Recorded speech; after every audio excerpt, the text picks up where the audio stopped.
ଦାଦନ ଦୁଃଖର ଅନ୍ତ ପାଇଁ ଏକଜୁଟ ହେଲା କନ୍ଧମାଳ। ବିକଶିତ କନ୍ଧମାଳ, ଦାଦନମୁକ୍ତ କନ୍ଧମାଳ ଲକ୍ଷ୍ୟ ନେଇ ଉଦୟଗିରିରେ ଜିଲ୍ଲାସ୍ତରୀୟ ବୈଠକ ସ୍ୱାକ୍ ଅନୁଷ୍ଠାନ ପକ୍ଷରୁ ଅନୁଷ୍ଠିତ ହୋଇଛି। 30ରୁ ଅଧିକ ସ୍ୱେଚ୍ଛାସେବୀ ସଂଗଠନ, ସାମାଜିକ କର୍ମୀ, ବୁଦ୍ଧିଜୀବୀ, ଜନପ୍ରତିନିଧି ଓ ସାମ୍ବାଦିକମାନେ ଏଥିରେ ଯୋଗଦେଇ ଦାଦନ ସମସ୍ୟାର ସ୍ଥାୟୀ ସମାଧାନ ଉପରେ ଆଲୋଚନା କରିଥିଲେ।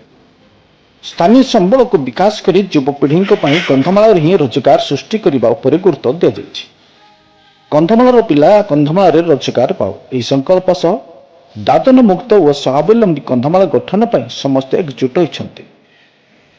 ଏହି କାର୍ଯ୍ୟକ୍ରମରେ ଆଲୋଚ୍ୟ ବିଷୟକୁ ନେଇ ପରିଶେଷରେ ଜିଲ୍ଲାପାଳ, ବିଧାୟକ, ସାଂସଦଙ୍କ ମଧ୍ୟରେ ଉପସ୍ଥାପନ କରାଯିବ, ଯେପରି ଆଗାମୀ ଦିନମାନଙ୍କରେ ବିଧାନସଭାରେ ଏହି ବିଷୟକୁ ନେଇ ଆଗତ କରାଯିବ ବା ପ୍ରଶ୍ନପତ୍ର ସମୟରେ ବିଧାନସଭାରେ ପ୍ରସ୍ତାବ ଦିଆଯିବ।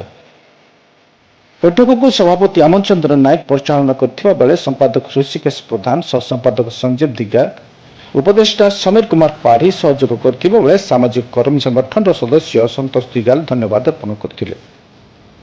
କାର୍ଯ୍ୟକ୍ରମର ସଫଳତା ପାଇଁ ଚିନ୍ମୟ ସେଠୀ, ସସ୍ମିତା ମଲ୍ଲିକ, ମୀନାକ୍ଷୀ ପ୍ରଧାନ, ତ୍ରିଶଳା ପ୍ରଧାନ, କୋଷାଧ୍ୟକ୍ଷ ସାମନ୍ତ ଶେଖର ନାୟକ ଓ ବିବେକାନନ୍ଦ ପ୍ରଧାନ ସହଯୋଗ କରିଥିଲେ।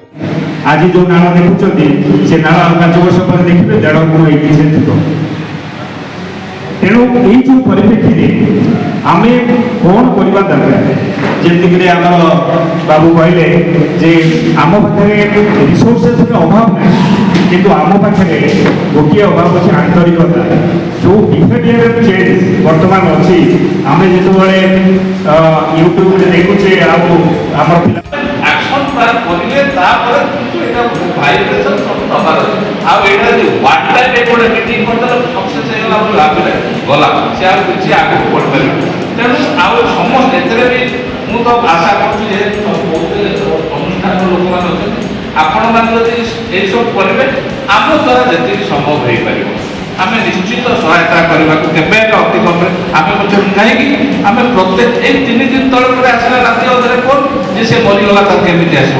କାହିଁକିନା ଯେତେବେଳେ ଦାରିଙ୍ଗବାଡ଼ି ଅଞ୍ଚଳରେ କୋଉଠି ଅଛି ଫୋନ୍ ଆସୁଛି, ଆମେ ବହୁତ କଷ୍ଟ କରୁଛୁ, କଲେକ୍ଟର କରୁଛନ୍ତି ନେଇ ଆସନ୍ତୁ, ତାପରେ କହିଲେ 70,000 ଟଙ୍କା ଦରକାର ହେଉଛି, କେରଳରୁ ରେଟ୍ ପଡ଼ି 72,000 ଟଙ୍କା ଦରକାର ହେଉଛି।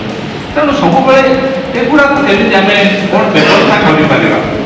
ତେଣୁ ଏଗୁଡ଼ାକ କାହିଁକି ଲୋକ କେରଳ ଯିବା ପାଇଁ ଆଉ ଗୋଟେ କଥା, କେରଳ ଗଭର୍ଣ୍ଣମେଣ୍ଟ ଟିକେ ଆଗ ପ୍ରତିଶତ ସିଏ ସେଠି ଯଦି ରେଜିଷ୍ଟ୍ରେସନ କରୁଛି ତାଙ୍କୁ ଟିକେ ସୁବିଧା ଦେଉଛନ୍ତି, ଗୋଟେ 2,500 ଟଙ୍କା ଲେଖା ମାସକୁ ସେମାନଙ୍କୁ ସୁବିଧା ଦେଉଛନ୍ତି। ତେଣୁ ଏଗୁଡ଼ାକ ଆମକୁ ଟିକେ ବସିକି ଚିନ୍ତା କରେ। ଦର୍ଶକ ବନ୍ଧୁ, ଟିକିନିକି ଖବରର ଅଧିକ ଅପଡେଟ୍ ପାଇଁ ଟିକିନିକି ଖବରକୁ ସବସ୍କ୍ରାଇବ୍, ଲାଇକ୍ ଓ ସେୟାର କରିବାକୁ ଭୁଲିବେ ନାହିଁ।